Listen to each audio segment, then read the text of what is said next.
menerapkan pola pengelolaan keuangan atau PPK BLUD wajib menyelenggarakan sistem akuntansi yang cukup memadai serta menyusun laporan keuangan pokok sebagai pertanggungjawaban.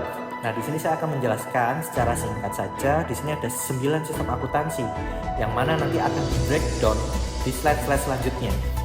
Nah, yang pertama ada sistem penganggaran. Sistem penganggaran digunakan sebagai perencanaan anggaran tahunan dan strategis dari rumah sakit umum daerah. Kemudian yang kedua ada sistem akuntansi pendapatan. Nah, sistem akuntansi pendapatan berfungsi sebagai pencatatan penerimaan dari layanan kesehatan rumah sakit itu sendiri. Nah, di sini teman-teman bisa melihat ya, ada sekitar 9 siklus. Nah, yang pertama kita harus pahami bahwa ada beberapa hal yang harus diperhatikan. Mulai dari jurnal umum. Nah, jurnal umum di sini adalah merupakan tempat melakukan pencatatan bagi segala jenis bukti transaksi keuangan pada BLUD dalam periode tertentu. Nah, selanjutnya sistem akuntansi yang kita pelajari adalah sistem akuntansi beban dan belanja. Nah, akuntansi beban pada lingkup BLUD dan RSUD meliputi pengakuan, catatan, dan pelaporan beban gaji, tunjangan, beban honorarium, lembur, vokasi, tunjangan khusus, dan beban pegawai transit. Dan juga ada beban kontribusi sosial, termasuk beban barang, beban jasa, beban pemeliharaan, beban perjalanan dinas, dan beban akrual yang dapat dicatat pada beban dan juga belanja. Selanjutnya adalah sistem akuntansi pembiayaan. Nah, dalam sistem akuntansi pembiayaan di sini, pembiayaan adalah setiap penerimaan yang perlu dibayar kembali dan atau pengeluaran yang akan diterima kembali, baik pada tahun anggaran bersangkutan maupun tahun-tahun anggaran berikutnya. Dalam penganggaran BLUD terutama dimaksudkan untuk menutup defisit atau memanfaatkan surplus anggaran. Nah, selanjutnya kita akan membahas terkait sistem akuntansi pada piutang. Nah, piutang BLUD adalah jumlah uang yang wajib dibayar kepada BLUD atau rumah sakit atau hak dari rumah sakit itu sendiri atau BLUD yang dinilai dengan uang sebagai akibat perjanjian ataupun akibat lainnya yang sah.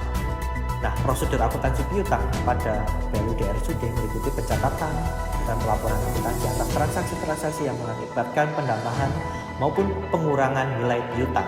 Selanjutnya adalah kita akan melihat bagaimana sistem akuntansi pada persediaan. Nah, di dalam persediaan ini, sistem akuntansi pada persediaan merupakan suatu sistem yang menyediakan informasi mengenai tata kelola persediaan di rumah sakit, sehingga dapat menghasilkan laporan persediaan untuk keperluan pengambilan keputusan manajerial. Selanjutnya, kita akan menjelaskan terkait sistem akuntansi pada aset tetap. Nah, perlu teman-teman ketahui, aset tetap ini memiliki kriteria, yaitu aset berwujud dengan masa manfaat lebih dari 12 bulan. Digunakan untuk apa?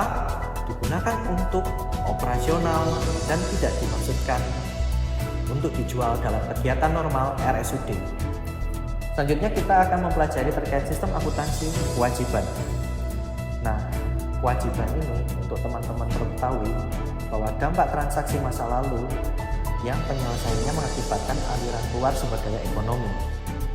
Nah, jadi kewajiban dari rumah sakit ini timbul akibat dari pengadaan barang atau jasa, di mana atau misalnya gaji bagi pegawainya itu yang belum dibayar, sehingga BLUD itu wajib untuk harus membayar terkait kekurangannya atau penyelesaian terhadap transaksi masa lalu yang belum diselesaikan.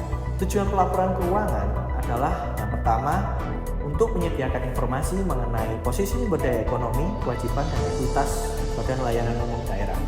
Kemudian yang kedua, untuk menyediakan informasi mengenai perubahan posisi sumber daya ekonomi, kewajiban maupun ekuitas. Yang ketiga, menyediakan informasi mengenai sumber alokasi dan penggunaan sumber daya ekonomi. Yang keempat adalah menyediakan informasi mengenai ketaatan realisasi terhadap anggarannya. Sekian pemaparan terkait sistem akuntansi kesehatan rumah sakit umum daerah sebagai BLUD. Sekian dan terima kasih terkait pembahasan untuk sesi materi MUPJ yang ketiga.